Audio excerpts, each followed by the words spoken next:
As I observed them in conversation, I noticed that I started to feel jealous.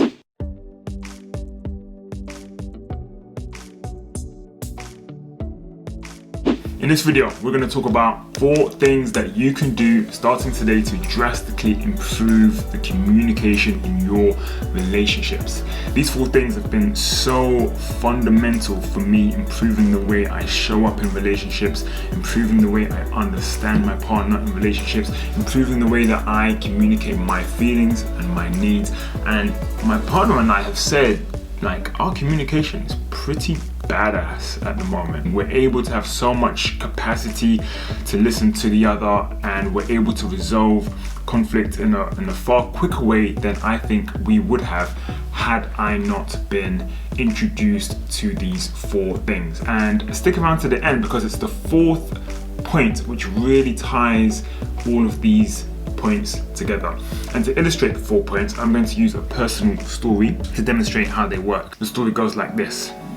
Once upon a time, many moons ago, I used to date someone, and we'll call her Pamela to protect her identity. Pamela came to visit, and a friend of mine was at the flat as well. So there were 3 of us at my place. And Pamela was talking to my friend, a male friend, and I was looking at them and I could see that they were getting on. They had similar interests, they were laughing, there was banter. And as I observed them in conversation, I noticed that I started to feel jealous. Okay, I started to feel insecure. I wasn't comfortable with the way that they were interacting. And Pamela left and she went home, and I was going to drive and see some friends. So before I got into my car, I thought, let me just go and see Pamela really quickly to express how I'm feeling, right? She only lived about 10 minutes away. So I get in the car, I drive to Pamela's place, I knock on the door. She opens up and she's surprised to see me because she thought I was going to see my friends. And I thought, I'm doing the honest work here, I'm communicating how I feel, and I'm not going to be passive aggressive. I'm going to be upfront about the way I feel. And so I said to Pamela, I said, I don't like the way you were speaking with my friend just now. I thought you were flirting with him, and I thought you were being too friendly, whatever that means, and it was inappropriate. And she looked shocked. She was shocked, and she probably felt that she was taking responsibility for how I felt, and she was probably the one who was to blame or at fault for what had happened. And in a way, what I was technically doing there in that example was I was saying to her that I did not feel comfortable because of the way you behaved. And if you were to behave differently and change the way that you are, change who you are, then that would make me feel better. I was making her responsible for my feelings and my needs. There is a great deal of us in relationships who communicate in this way, right? We feel a certain way, we feel triggered, and I was triggered by what I saw when I observed Pamela and my friend interacting. I was triggered, I felt something, there was a need of mine which is not being met, and then I expressed it in a tragic way that actually created more separation between Pamela and I.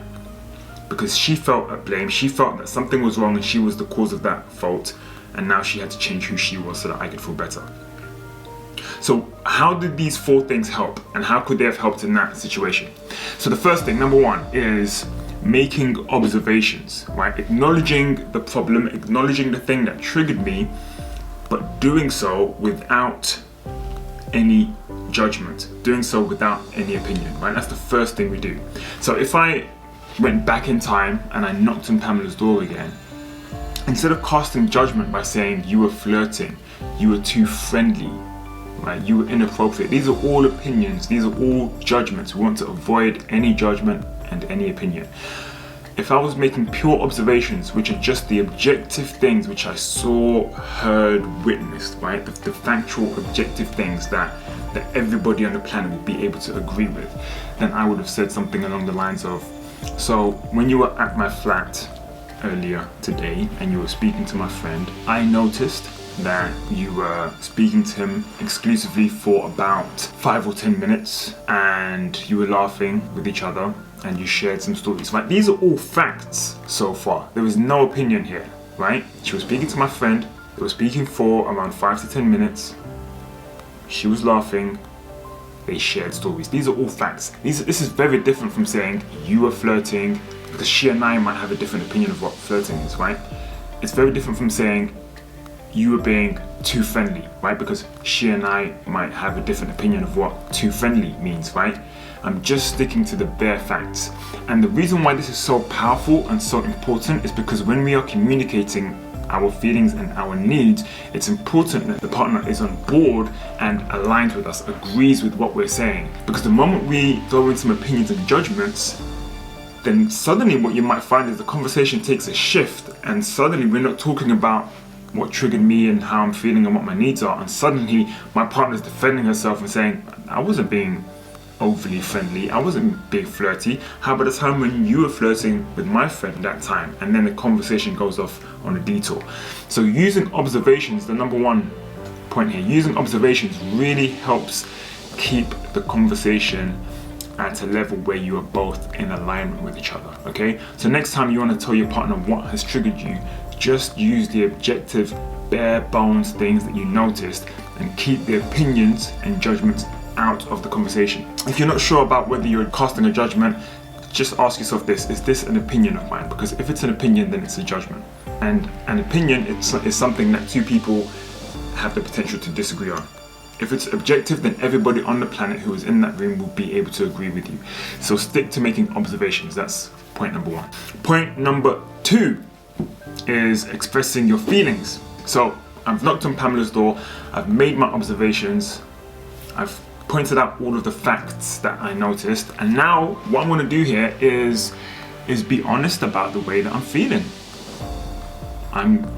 It's going to require some courage because I'm going to have to be vulnerable, but I would have said, Pamela, I was feeling insecure, I was feeling nervous. Why is this important? The reason why expressing your feelings is so important is because this is what creates an emotional connection, because everybody on the planet shares common emotions, and when we express these emotions, suddenly the person who is listening to us realizes, oh my god, this person is just a human being, this person is vulnerable, this person is like me, I've had these feelings, I understand what you're feeling right now. And that is so important than just going in all guns blazing saying you are wrong and I need you to change. So we express our feelings. So in this case, I would have said, Pamela, I was feeling insecure and I'm feeling nervous. Now, step number 3, which ties into step number 2, is expressing the unmet need. What we're doing here is we're saying that I was feeling the way I was feeling because this need of mine is not being satisfied in this moment. I'm not saying that I'm feeling insecure or nervous because you were behaving a certain way. Instead, what I'm saying is I'm feeling nervous and insecure because I was lacking something. I felt that there was this lack of a fundamental need within me, and that is what caused these feelings of insecurity. That is what caused these feelings of nervousness. What you did was just a trigger. It was just something that alerted me to this unmet need of mine, and my emotions were because of that unmet need. They were not because of you. And again, this is very important because we don't want to make our partner or to have our partner think that they are the reason we feel a certain way. Because in doing so, that just creates this cycle of people feeling that they need to change who they are or behave differently so that other people can feel good about themselves. And then that can lead into all sorts of things like people pleasing and codependency and so on. So we want to avoid any person feeling that they are responsible for our needs. We want to take full responsibility for our needs and our emotions. So Pamela, I noticed you were speaking with my friend for 5 to 10 minutes. You shared stories, you were laughing during the conversation, and I felt nervous. And I felt nervous because I wanted to feel safe. And I wanted to feel safe in our relationship, okay? That's why I felt nervous. When I saw how you two were interacting, I wanted to feel safe, and I wasn't, and so I felt nervous. So I've expressed what I observed objectively, leaving out any opinions or judgments. I've expressed my feelings. My predominant one, which I'm sensing here, was nervousness. And the reason I was feeling nervous was because I wanted to feel safe in our relationship. So imagine communicating to your partner in that way. It's very vulnerable, it requires courage, but oh my God, how the other person will open up to you and just probably want to embrace you and hug you at that point. Because here's the thing, what we are not doing in this instance here is we're not holding the other person to blame, right? Where I went and knocked on Pamela's door and said, you were doing this and you were doing that and you need to change who you are so that I feel better about myself. Instead, what I'm doing now is I'm saying, hey, I noticed this and this is how I felt and this is why I felt that way, because there was some need of mine which was not being satisfied, which was this feeling of safety between us. And then that leads us on to point number 4, which is of vital importance, because it's not enough to just express what you saw and express how you felt and express why you felt that way because of some unmet need. The 4th step is all about now taking responsibility and accountability for having that need met. Because if you just stop here at points 1, 2, and 3, you almost become a passive participant. It's almost like you are hoping that the other person is suddenly now going to know what they need to do in order to have your need met. So instead of doing that, we want to take responsibility for our own needs, and the way we do that is by using the 4th point, which is to make an explicit request that will enrich our life, right? It will communicate to the other person a potential solution, if they are in agreement, a potential solution that will help satisfy this unmet need. And so in my case, that was a need for safety. And so I might say, as a request, I might say, I'm really glad that you and my friend are able to communicate and get on. I think that's great. I also value connection. What would help me feel safe in our relationship is when you are communicating, or when we are in a group and you are communicating with some of my friends, if you would acknowledge me or try and include me in the conversation as well. How do you feel about that? And then she will have a choice, right? She knows how I feel. She knows what need of mine was lacking, and she knows one request that I think would help my need be met, right? And then she has a choice as to whether she honors that request or maybe she has another solution, and then we can have a conversation about it. But what I'm doing in that 4th step of making a request is I'm presenting a solution to the problem. I'm not just leaving it as a problem and letting her go and figure out what might work. She's not a mind reader, right? So by making the request, she has an idea of something that she can do to help me out. And that's really it.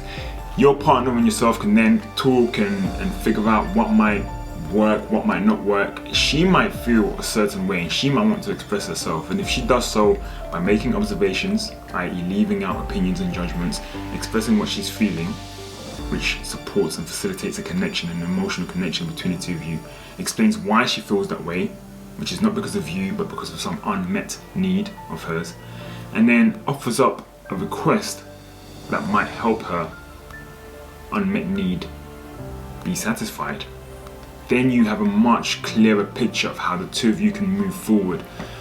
And I promise you, if you try these things, if you try these 4 things, make observations, express your feelings, express why you feel that way because of some unmet need, and then make a request. If you do these 4 things, your relationships will improve tenfold. Your communication will improve tenfold. And I've communicated in this way with ex-partners of mine, with my mom, with my current partner, with my friends, and the results have been phenomenal. Like I literally do feel like a different person as a result of using these 4 steps.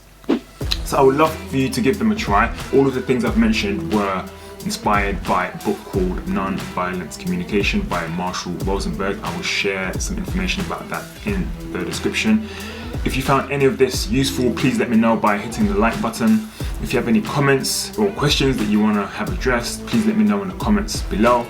And if you're interested in how to improve your communication or interpersonal relationship skills, then consider subscribing to this channel and hitting the notification bell so that you can be updated when I release a new video. My name's Mike. You've been beautiful. I'll see you in the next video. And until then, remember, you are eternally unique.